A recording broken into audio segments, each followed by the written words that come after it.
First, whenever we are talking about assignments, first the first and the basic question is from where we have to start. So, as you all are aware, the teacher will be posting an announcement in the Google class before the class begins. What you have to do, I've already opened an announcement over here. Suppose this is the announcement. On the right hand side corner, you will be able to see your work. In your work, you will be able to see add or create.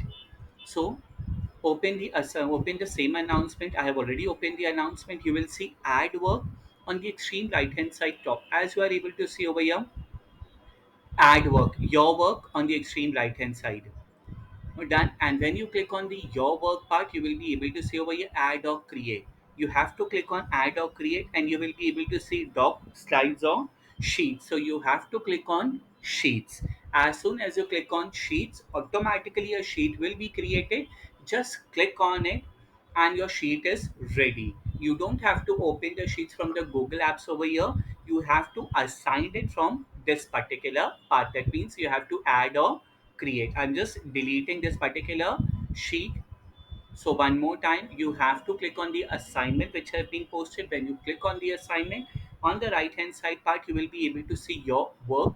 Under your work tab, you will be able to see add or create. Click on add or create and you will be able to see doc, slides, sheets or drawings. So I require to click on sheets. As soon as I click on sheets, the sheets will be ready and automatically the sheet will be having my